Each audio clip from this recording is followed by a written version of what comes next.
Olá, estamos aqui mais uma vez para falar da palavra de Deus, que é linda e maravilhosa.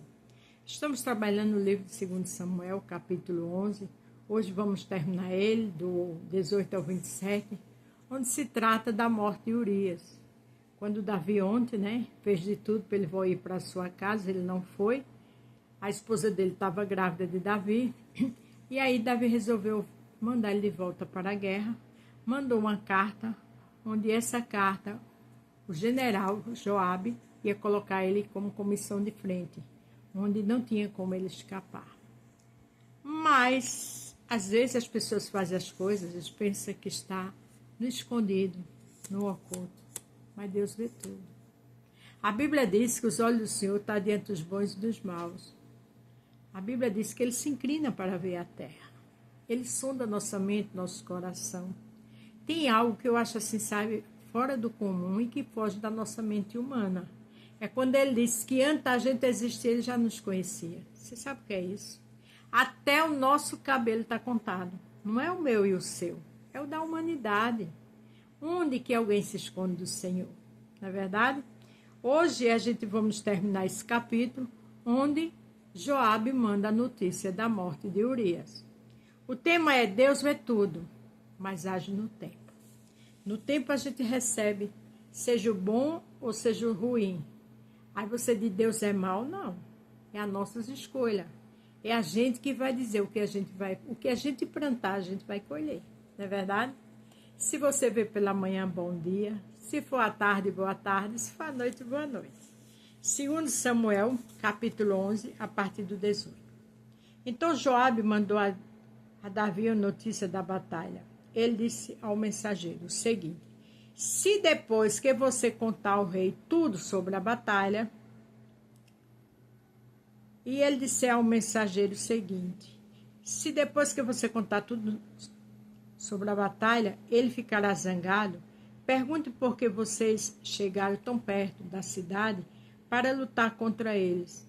Não viram que eles poderiam atirar flechas do alto da muralha? O que eu acho interessante aqui é que Joabe estava contando uma história, aquele mensageiro, olha, se você disser, você faz assim, assim. Mas era um puro fingimento. Porque quando ele começasse a contar, Davi ia entender o código de Joabe. Né? Porque às vezes as pessoas agem de uma forma desagradável e tem código. E aquela pessoa que está levando a mensagem não passa de uma pessoa inocente. Mas Deus não é inocente. Ele vê tudo. Ele sabe tudo. Bom é a gente andar com a verdade. Bom é a gente não querer nada de forma escura. Bom é a gente fazer tudo às claras, sem nada debaixo dos panos, porque o Senhor vê tudo. Vocês não lembram como Abimeleque, filho de Jerusabete, foi morto? Veja o que ele mandando o rapaz falar. Foi na cidade de Tebes, onde uma mulher atirou de cima da muralha uma pedra de moinho e o matou. Então, por que vocês chegaram tão perto da muralha? Se o rei perguntar isso, responda: Urias, seu oficial, também foi morto. Alguns soldados morreram. Por quê? Porque não só ia Urias ali onde ele mandou, né? E aqueles outros também. Aí ele fez toda aquela encenação para que o mensageiro dissesse a Davi. Aí quando ele dissesse que foi perdido alguns soldados, aí lembrasse daquela palavra que está na Bíblia, que uma mulher jogou uma pedra, matou, né, por cima do muro. Aí antes de Davi reclamar, você diz, o oficial Urias também foi morto. Quer dizer, toda uma roupagem, toda uma mensagem, que na realidade Davi estava entendendo tudo. É muito triste quando a pessoa age com esses tipos de atitude, de mentira, de armações, né? Mas o Senhor vê todas as coisas. Aí a gente diz assim, mãe, mas fulano está sofrendo tanto. Ai, Deus não teve misericórdia. Não, Deus não tem nada a ver com isso. O que a gente planta, a gente colhe. É a lei da semeadura, né? E aqui estava essa linda conversa do mensageiro ali com Davi, mas na realidade, Davi já sabia que isso ia acontecer. Então o mensageiro foi e disse a Davi o que Joabe tinha mandado.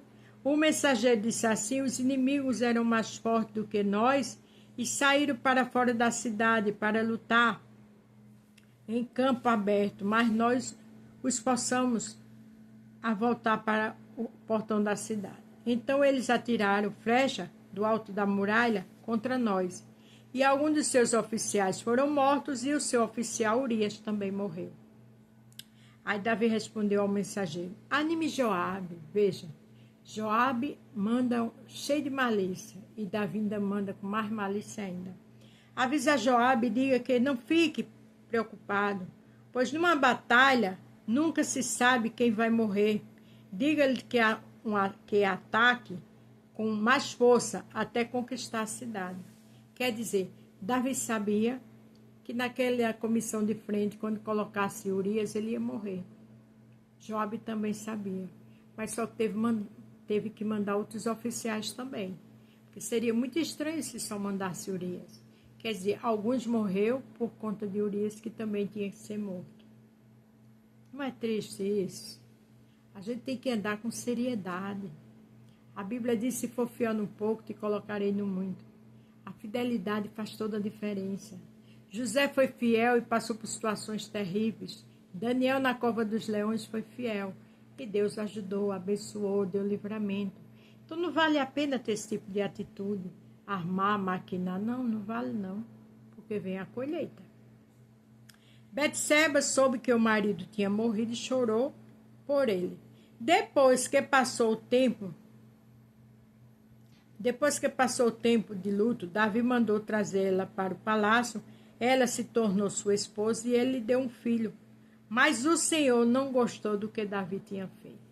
Olha, quer dizer, aconteceu tudo aquilo, Urias morreu. Primeiro, Davi chama ele para ficar lá, né, para poder ir para casa, ele não vai. Manda ele de volta para a batalha e ele é morto. Aí depois a esposa dele sabe, aí tem o choro do luto. Em seguida, Davi manda chamar ela para ser sua esposa. Ela engravidou, mas aqui diz: mas o Senhor não gostou do que Davi tinha feito. Porque o Senhor vê todas as coisas. O Senhor é o justo juiz. Ninguém se engana. Ninguém engana a Deus. Então, quando eu e você faz uma coisa errada, a gente está se enganando a gente mesmo. Porque a Deus ninguém engana. Olha como o poder de Deus é tremendo e glorioso. Aqui em Hebreus 4, 12 e 13. Pois a palavra de Deus é viva e poderosa, e corta mais do que qualquer espada afiada de dois lados. Ela vai até o lugar mais fundo da alma e do espírito, vai até o íntimo das pessoas e julga os desejos e os pensamentos do coração dela. Veja que a palavra vê tudo isso e sabe tudo isso. Como é que Davi ia fazer tudo isso e ia escapar? Nem eu e nem você. Aí o 13 diz: não há nada que se possa esconder de Deus. Em toda a criação, tudo está descoberto e aberto diante dos seus olhos, e a Ele quem todos nós teremos de prestar conta. Então, nada se esconde dos olhos do Altíssimo. Nada. Deus não se deixa escarnecer. Deus jamais recebe suborno, porque Ele é santo, Ele é fiel, poderoso e justo. Então vamos lutar para parecer um pouquinho com Deus. Vamos lutar para não entrar em redes de fofoca, de coisas que desagradam ao Senhor. Porque onde vai ser prejudicada é a nossa própria vida espiritual. E a gente quer crescer mais e mais com Cristo, não é verdade? Para terminar, olha o que diz aqui em 1 Pedro 3,8. Meus queridos amigos, não se esqueçam isto. Para o Senhor, um dia é como 1000 anos, e 1000 anos como um dia. Quer dizer, o tempo de Deus é longo. Então não adianta você fazer, porque vai chegar a hora da cobrança. E a pior hora é quando estamos mais velhos. A velhice requer calma, paciência, sensibilidade, descanso. O corpo de uma pessoa idosa fica muito sensível. Com o passar do tempo, querendo ou não, a gente vai perdendo um pouco das forças. Então não adianta dizer: um dia para Deus é 1000 anos, mas a cobrança vem. Quando eu ficar velho tudo bem. Diga isso não. Porque quanto mais uma cobrança com a idade mais avançada, o sofrimento é dobrado. Não é verdade? Mas eu e você vamos ser fiel no pouco. Vamos ser fiel naquilo que a gente necessita melhorar. Vamos pedir a Deus para nos mudar, para nos ajudar, nos orientar. Porque a Bíblia diz que o poder dele se aperfeiçoa na minha e na tua fraqueza. Quando a gente é fraca é que é forte, e glória a Deus. É só orar, é só clamar, que a misericórdia dele chega e nos ajuda. Amém? A paz do Senhor, fique todos com Deus e até amanhã.